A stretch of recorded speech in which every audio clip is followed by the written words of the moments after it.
I'm Steve Johnson, News Director for theDove TV. Check out our other videos and visit our website at thedove.us. Thanks. Good morning, I'm Steve Johnson. You can get our iPhone, iPad, and Android app. Then you can watch the Dove News on demand on your mobile app and on the Dove Roku channel as well.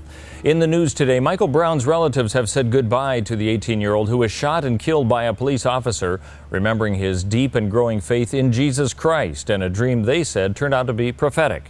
Thousands of mourners filled the massive Friendly Temple Missionary Baptist Church in St. Louis for Monday's funeral.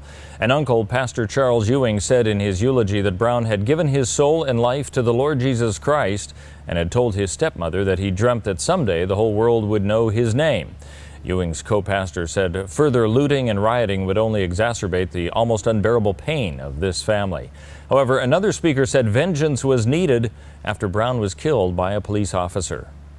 A grand jury expected to look into the shooting death of a man said to have fired a shotgun at Medford police over the weekend.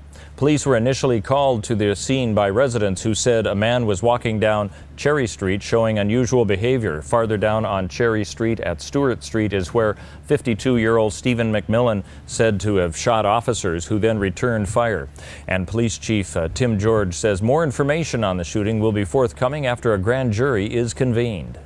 When that's all done at grand jury and there's been a determination from grand jury on the findings, then there'll be a substantial release as to who testified and what they testified to and what grand jury made a determination on. Now, 2 officers are said to have fired at least 2 shots. McMillan was pronounced dead at the scene. Those officers are on administrative leave.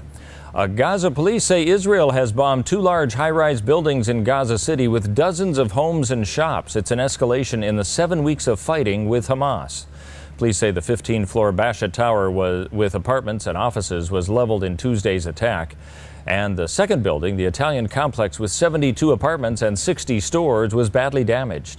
This is the second time in the weekend that Gaza high-rises have been toppled in an apparent attempt to increase pressure on Hamas. Increased fire restrictions being placed on loggers and industries who use Oregon's forest wildlands. With a fire season in full swing, a precaution level 3 is now in effect. The Department of Forestry's Brian Ballou says that means limiting the type of equipment that can be used in forest lands. What it means on the ground for the loggers is having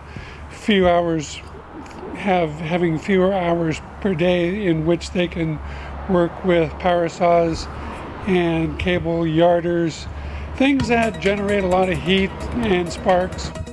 Talking about heat, let's take a look at what we can expect on our weather scene for our region. For Northern California, sunny skies for the foreseeable future with a high today of 93, 97 for Wednesday through Friday. As we move into the Klamath Basin, only 85 today, sunny skies rising to 91 tomorrow, dipping back to 77 and some clouds on Saturday. As we move along the Oregon coast, 68 degrees for today through Thursday. A slight chance of rain both Wednesday and Thursday. Could get down to 66 by Friday. That's the high.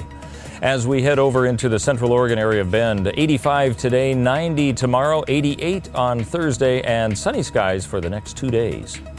And moving into southern Oregon and Medford, Ashland, and also the whole area of Grants Pass. 97 today, could get up to 100 tomorrow before dipping back down to 98, 95 for Friday. And that's a look at your news and weather. You're up to date right here on the Dove.